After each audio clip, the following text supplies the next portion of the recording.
നമ്മൾ പലർക്കും തലവേദന ഉണ്ടാകാറുണ്ട്. പക്ഷെ എല്ലാ തലവേദനയും ഒരുപോലെയല്ല. പ്രത്യേകിച്ച് മൈഗ്രെയിൻ എന്ന് സാധാരണ തലവേദനയെക്കാളും വ്യത്യസ്തവും ശക്തവുമായ ഒരു അവസ്ഥയാണ്. സാധാരണ തലവേദനയിൽ നമ്മളുടെ തലയിൽ മുഴുവൻ ഒരു സമ്മർദ്ദം അനുഭവപ്പെടുകയോ അല്ലെങ്കിൽ ഒരു ഭാരം പോലെയൊക്കെ അനുഭവപ്പെടും. ജോലി സമ്മർദ്ദം, ഉറക്കക്കുറവ്, കണ്ണിന് സ്ട്രെയിൻ അല്ലെങ്കിൽ ക്ഷീണം ഇതൊക്കെ കാരണം ഇത് വരാം. സാധാരണയായിട്ട് ഈ തലവേദന നമ്മൾ കുറച്ച് റെസ്റ്റ് എടുക്കുക അല്ലെങ്കിൽ വിശ്രമിക്കുമ്പോൾ ഇത് കുറയാറുണ്ട്.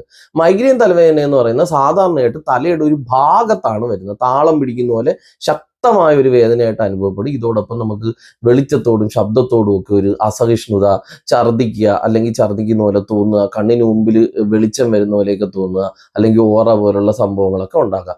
മൈഗ്രെയിൻ തലവേദന എന്ന് വെച്ചാൽ മണിക്കൂറുകളോളം മുതൽ ദിവസങ്ങൾ വരെ ഇത് തുടരാം. ഇതിന്റെ മാനേജ്മെന്റ് ആയിട്ട് ചെറുതായിട്ട് നമുക്ക് ചെയ്യാൻ പറ്റുന്നതെന്ന് പറഞ്ഞാൽ ഉടനെ ആശ്വാസം ലഭിക്കാനായിട്ട് നമുക്കൊരു ശാന്തമായിട്ട് അല്ലെങ്കിൽ സൈലന്റ് ആയിട്ടുള്ള ഒരു ചെറിയ ഇരുണ്ട ഒരു മുറിയിൽ നമ്മൾ കിടന്ന് വിശ്രമിക്കുക. എന്നിട്ട് നമ്മുടെ നെറ്റിയിൽ അല്ലെങ്കിൽ തലയിൽ ഒരു തണുത്ത തുണി അല്ലെങ്കിൽ ഒരു ഐസ് കംപ്രസ് ഉപയോഗിക്കുന്ന വേദന പെട്ടെന്ന് കുറയാനായിട്ട് സഹായിക്കും. പിന്നെ നമ്മൾ മതിയായിട്ടുള്ള വെള്ളം നമ്മൾ കുടിക്കാനായിട്ട് ശ്രദ്ധിക്കുക. കാരണം ഡീഹൈഡ്രേഷൻ തലവേദനയ്ക്ക് ഒരു പ്രധാന കാരണമാകാം. പിന്നെ നമ്മൾ ജീവിതശൈലിയിൽ കുറച്ച് മാറ്റങ്ങൾ വരുത്തിയാൽ ഇതിൽ നിന്ന് നമുക്ക് മുക്തി നേടാം. അതായത് ക്രമമായ ഉറക്കം പാലിക്കുക, ബാലൻസ്ഡ് ആയിട്ടുള്ള ഭക്ഷണങ്ങൾ കഴിക്കുക, മാനസിക സമ്മർദ്ദം കുറയ്ക്കാനായിട്ട് യോഗ, ധ്യാനം പോലുള്ള ശീലങ്ങൾ പിന്തുടരുക.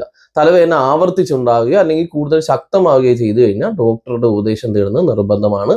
ഇതുപോലുള്ള ഹെൽത്ത് ടിപ്സിനായിട്ട് ഈ ചാനൽ സബ്സ്ക്രൈബ് ചെയ്യും.